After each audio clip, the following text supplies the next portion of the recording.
fermé. Immobile.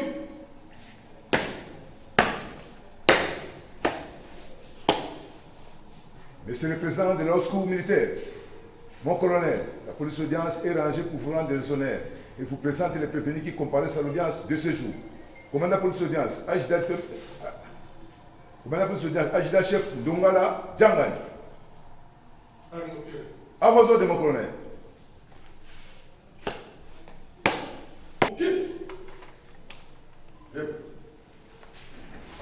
De ce mercredi 1er janvier 2022, saisie en matière répressive au degré d'appel dans la salle d'appel de ces audiences publiques situées au rez-de-chaussée du nouveau palais de justice, croisement des avenues des Bâtonniers et Pumbu à Kinshasa, Gombe. Affaire en continuation. RPA numéro 217/2022, en cause l'auditeur général, ministère public près la haute cour militaire et les parties civiles contre le commissaire supérieur principal au PP, Samouani Bruno, commissaire principal Chombo Onawelo Morgan, commissaire Zita Mananga Crispin, brigadier Jamasivi Mukoko, et M. Mouchaba Lupepe Génial, poursuivi pour torture ayant entraîné la mort. Maître Machimabi Bernadette, colonel, greffier principal.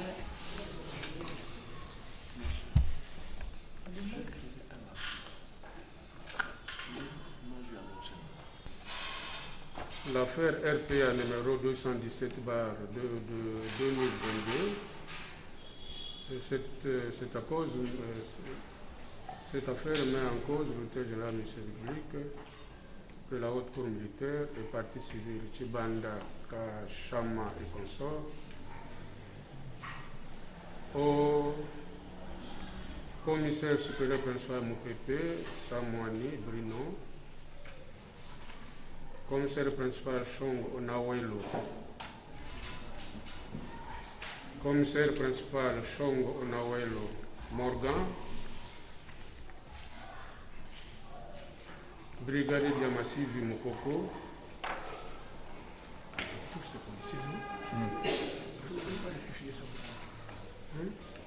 Par la lettre adressée au greffier principal à la cour militaire de la Gombe le 28 décembre 2021. Le numéro AMS/GBE 0816-5/2021.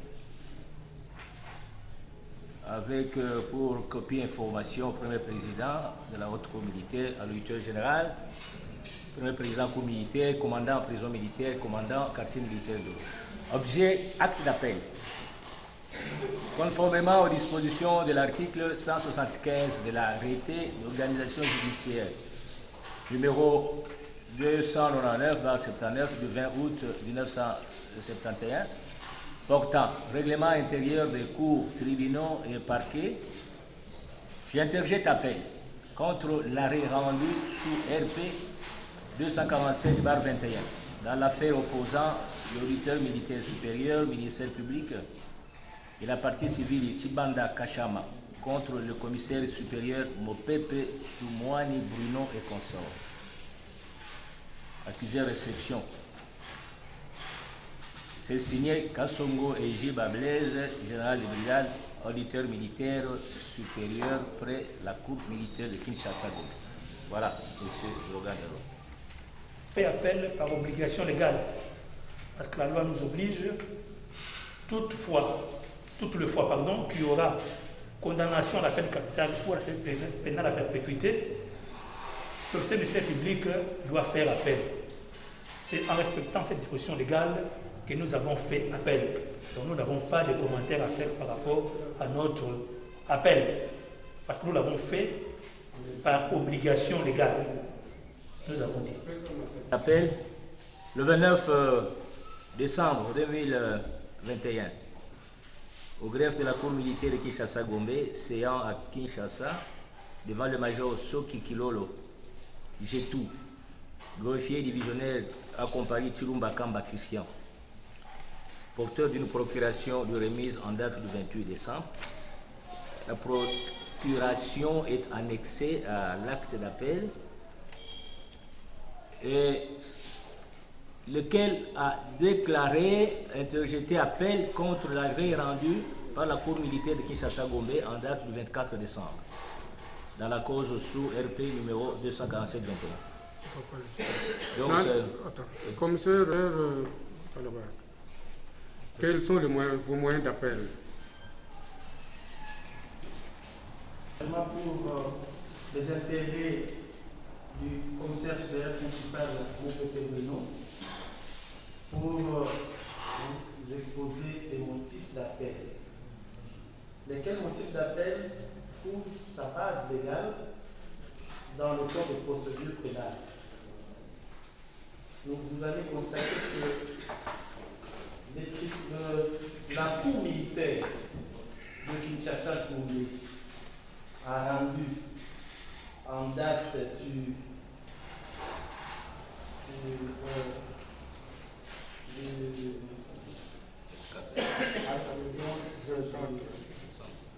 24 décembre 2021, un arrêt condamnant gravement notre client, mon client, alors que les faits de la cause et les conclusions des juges ne corroborent pas avec la motivation.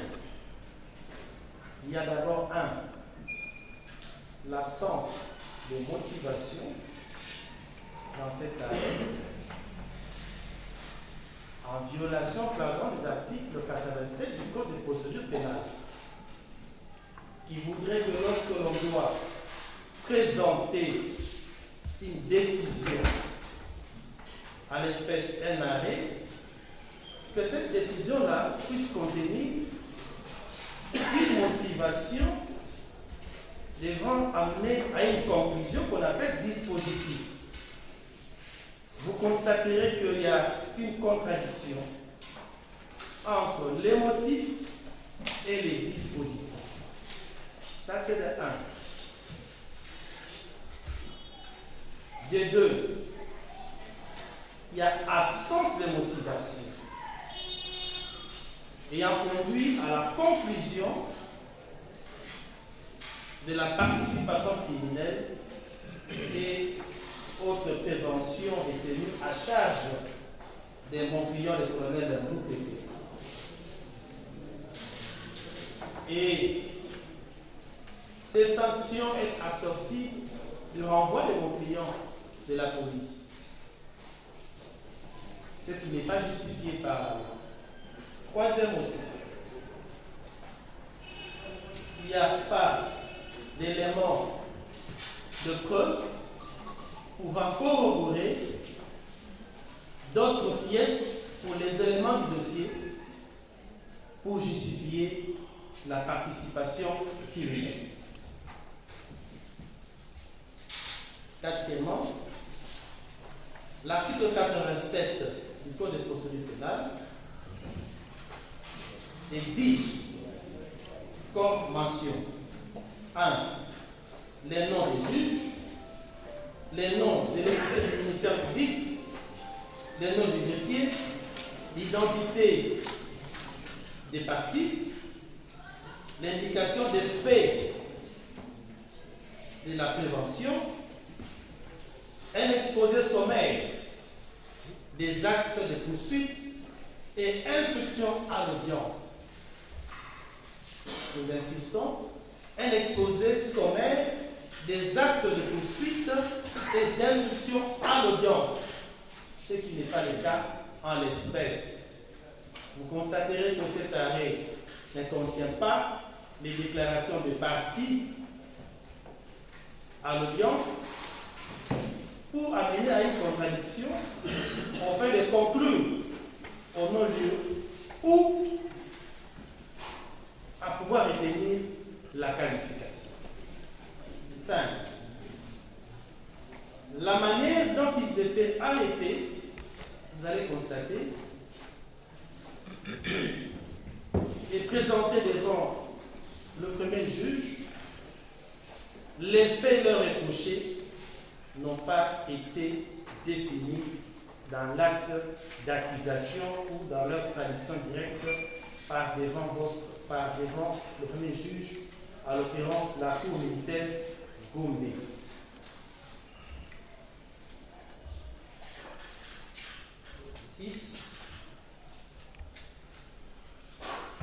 Les dispositifs des conclusions de partie constituent une mention essentielle et substantielle devant contenir toute décision judiciaire, à l'espèce l'arrêt de la cour militaire de la Gombe, ce qui fait défaut.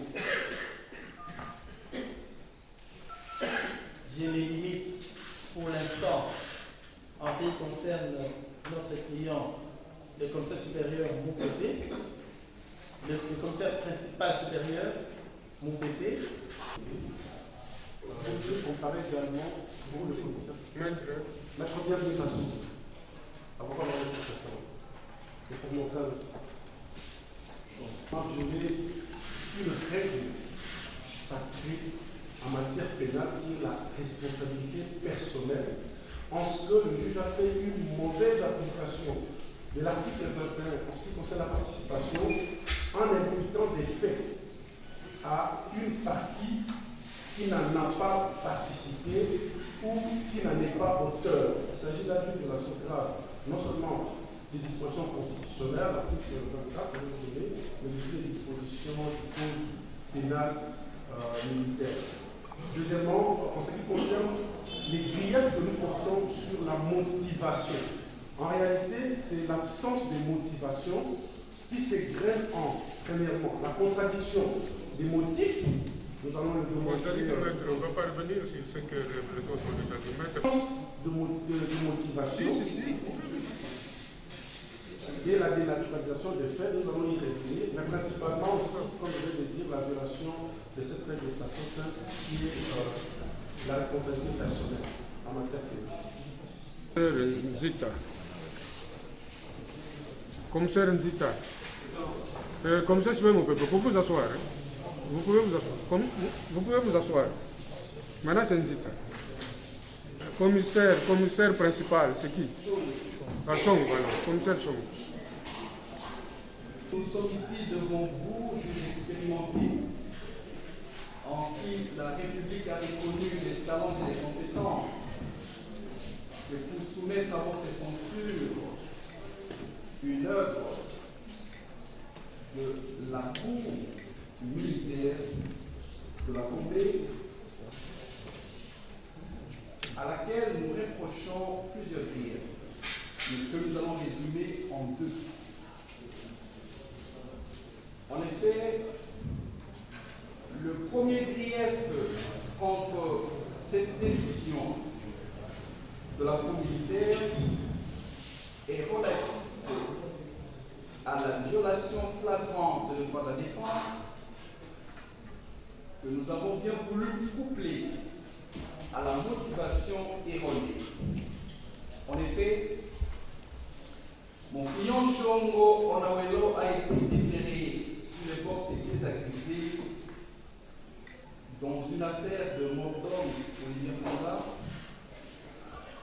d'abord poursuivi pour abstention coupable, ensuite, à la suite d'une instruction rigoureuse de cette cour,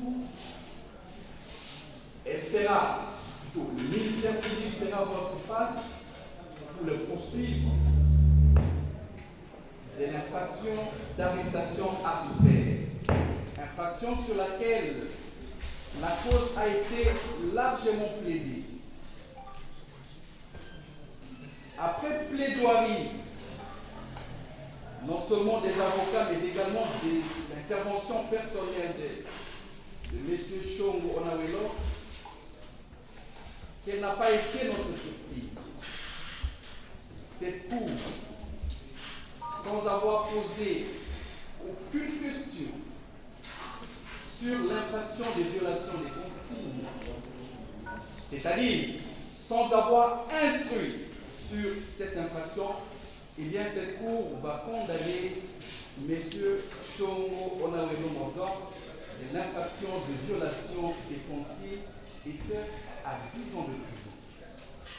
Mais en effet, Monsieur le Premier Président, distinguant de la composition, l'évidence est que dans le dit arrêt, il n'y a que 3 paragraphes composés de 4 lignes et 5 qui conduisent mon client à une condamnation de 10 ans de prison. Et la violation du droit de la défense consiste en ce que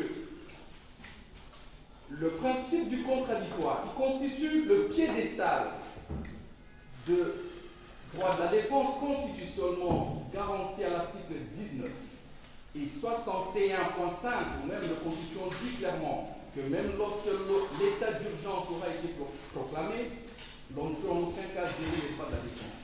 Mais, en l'occurrence, on s'est rendu à l'évidence que cette Cour, sans avoir interrogé contradictoirement, alors qu'on est en matière pénale, mon client, sur une quelconque question qui pouvait se rapporter à l'infraction des violations du domicile, plutôt, violation des consignes, sans poser aucune question, même de façon collatérale, à quiconque, alors que l'infraction en instruction était l'arrestation arbitraire, une infraction totalement éloignée de celle de violation des consignes, eh bien, il sera condamné sur ces, d'où le grief de violation de droit de la défense. Mais, disons un mot sur le caractère erroné de la motivation, qui équivaut à en croire Matadine Ngagamanda, la motivation erronée équivaut à l'absence de motivation, dit-il dans le droit judiciaire privé. Mais, Monsieur le Premier Président, en quoi consiste le caractère erroné de la motivation? Je suis au 6e feuillet de la décision. Et à ces 6e feuillets, ces juges sont tenus compte de son expérience dans le métier, dans l'art de juger, affirme ce qui suit. S'agissant des violations des consignes mises à charge des prévenus de tribunaux et des choses manquantes, la Cour note que c'est sans remords qu'ils ont continué à rechercher la fameuse Jeep litigieuse sans en informer le général Awachango malgré sa présence au bureau. Cette Cour militaire nous révèle, à travers son œuvre, qui est soumise à votre appréciation, que le colonel Moupépé et le capitaine Morgan étaient en train de rechercher la Jeep, et ce, en contradiction flagrante aux déclarations du plaignant qui était ici, qui a comparu, M. Marcel Kazadi-Béa. Marcel Kazadi nous a dit, j'ouvre la parenthèse, il nous dit ceci: c'est moi qui ai appelé pour me plaindre en ce que l'on m'avait informé que les biens qui se trouvaient entre mes mains étaient un bien volé. Je ferme la parenthèse. Ça veut dire simplement que ce n'était pas le capitaine Morgan, accompagné de son supérieur hiérarchique, M. Moupépé, qui était en train de rechercher la Jeep, mais par une coïncidence heureuse par ailleurs, que ces messieurs viennent se plaindre. Et il l'a déclaré sans le savoir ni le vouloir. On se rend à l'évidence qu'il s'agit de la même chose, et par la suite, on a pu joindre les deux dossiers. Et nulle part à travers l'instruction, cela n'a été démontré. Il y a eu recherche, on y tente de rechercher. Même le général a affirmé du haut de la tribune qu'il n'y avait pas de recherche et qu'il n'avait donné aucune consigne. Et donc, affirmer que les deux étaient à la recherche de la Jeep, c'est une motivation largement erronée. Et pareille motivation dans cette œuvre, le premier juge, peut être égrené jusqu'à 10. Mais pour gagner le temps, je voudrais ici, en raison de ces deux griefs patents, défaut de motivation, violation des droits de la défense, vous, juge expérimenté, allez détruire cette œuvre, sauver, donner l'image, la réformer, et cela, c'est la justice. J'ai dit, je vous remercie.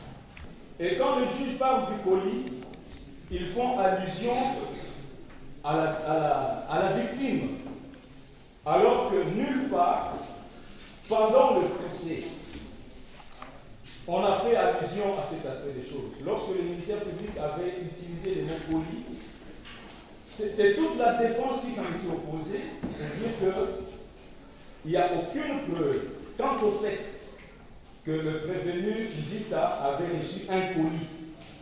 Et du début jusqu'à la fin de l'audience, du procès votre honneur, ni le ministère public, ni la partie civile, personne n'est venu avec la preuve d'utilisation de ces mots colis. Et tout ça, nous avons estimé que c'était pour établir les liens de causalité, c'est-à-dire prouver qu'il y a eu autorité, qu'il y a eu organisation ou entreprise criminelle. Et nous estimons votre honneur que relativement les faits, c'est une violation flagrante du droit de la défense. Et au 4e paragraphe, ils disent à cette occasion, tueur Simon Ikamba, c'est-à-dire le plaignant du dossier qui était inscrit au niveau du service généraux, va remettre une somme de $100 à Nzita Mananga à titre de motivation pour obtenir par la force de tueur Punga Olivier des aveux afin qu'il éduque l'endroit où il cacherait la Jeep. Et ça, c'est ce que relate le juge dans l'arrêt. Il ne présente pas les faits tels que relatés par le ministère public ou une autre partie. Ça, ce sont les juges. Par conviction, ils ont confirmé cet état des choses. Et nous avons estimé votre honneur que c'est aussi une violation du droit de la défense parce que les faits ne s'étaient pas présentés comme tels pendant le débat. Quant à l'aspect droit, votre honneur, les prévenus Nzita voudraient faire observer à votre haute cour que les premiers juges ont inversé les principes de la présomption d'innocence en présomption de culpabilité. En ce que du début jusqu'à la fin du procès, les images à l'appui et les témoins ont défilé par devers la cour, votre honneur. Nulle part nous avons vu M. Nzita intimer un quelconque ordre au prévenu Diamasiti pour, entre guillemets, torturer et avec l'objectif d'obtenir des aveux. Bien au contraire, votre honneur, lorsque chacun d'eux comparaissait. Les motifs. Oui, votre. Limitez-vous aux motifs. La mère biologique de Olivier Punga a interjeté appel contre l'arrêt rendu par la Cour. Un peu de silence dans la salle. En fait, avec cette chaleur, si vous ajoutez encore le bruit, ça. Allez. Principalement, absence de motivation. Disons insuffisance qui vaut absence de motivation. À la mesure où c'est avec regret que la Cour militaire a défini que le policier, auteur des actes de torture qui ont provoqué la mort du regretté Olivier, a évoqué théorie de l'abus de fonction. En évoquant la théorie de l'abus de fonction, pour les préposés de l'État, pour un service qui est censé protéger les personnes derrière, bien plus pour un service qui est censé instruire avec indépendance de par les missions qui est signées par la loi, la partie civile, Madame Koukou-Boula considère que c'est un lieu. Et que lorsque le premier chef a retenu la théorie de la libre des fonctions pour en déduire à l'exonération de la responsabilité civile de la République démocratique du Congo du fait des policiers de la commune, le premier juge n'a pas déterminé, n'a pas circonscrit les critères juridiques substantiels qui justifieraient que les faits commis par les policiers dans l'exercice de leurs fonctions, quoi qu'ils disent ou quoi qu'elles disent, que c'est un abus de fonction, nous comprenons par là, le premier juge a voulu, lui, considérer que c'est un acte de violence excessive ultra-viresse. Et que même alors, la jurisprudence constante et même les commentaires, les observations, les juridictions des droits de l'homme, du comité des droits, du comité contre la torture, démontrent à suffisance que le premier juge a trouvé pour lui une manière simpliste de ne pas retenir la République comme civilement. À partir du moment lorsque vous lisez de fond en comble l'œuvre du premier juge, Monsieur le Président, la manière même dont la réparation a été accordée à notre cliente démontre à suffisance, Monsieur le Président, que le premier juge n'a pas mesuré la portée de l'acte abusé qui aujourd'hui a causé un préjudice irréparable. Monsieur le Président, Olivier Pouna est le fils unique de ça. Cela signifie que la manière même dont la réparation a été accordée, de $80, il est vrai que, Monsieur le Président, le corps de l'homme libre n'a pas de prix, mais comme vous pouvez le constater, cette allocation des dommages et intérêts est dérisoire. Non seulement qu'elle est dérisoire, mais n'a pas pris en compte les éléments que nous propose l'article 14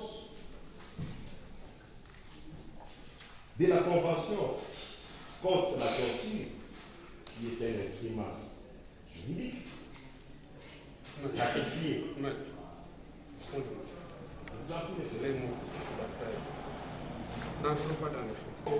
La réparation accordée à Madame n'a pas pris en compte des éléments substantiels qui requièrent l'allocation des dommages et intérêts ou de l'indemnisation telle qu'elle est prescrite par l'article 14 de la Convention contre la torture, qui est un instrument juridique dûment ratifié par la République démocratique du Congo, qui demande, qui nécessite bien plus, outre les réparations préparation financière, même la prise en charge psychologique et autres. Nous pouvons vous dire que Madame Olivier était le fils unique de sa mère, et vous comprenez qu'il ne suffit pas d'allouer une somme d'argent, mais bien plus, il faut tout un encadrement, réadaptation, de sorte que cette indemnisation soit complète et les ayants pour faire son travail. Monsieur le Président,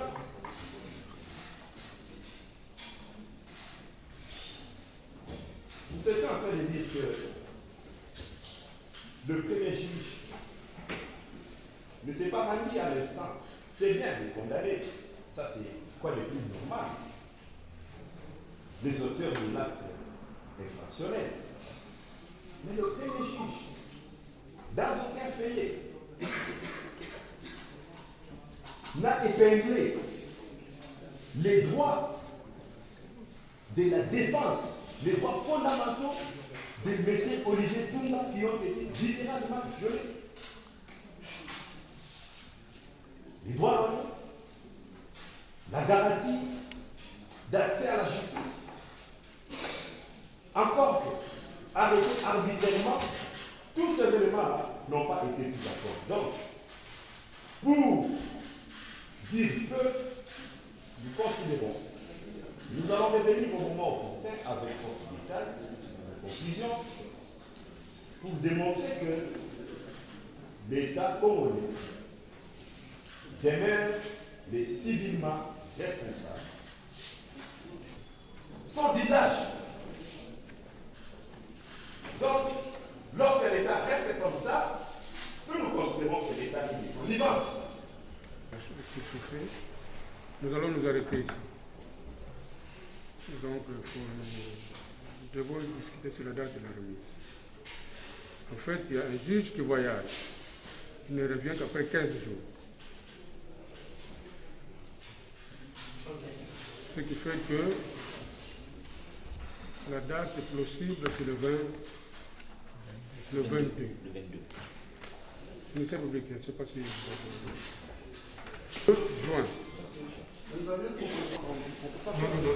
c'est pas maintenant. Hein?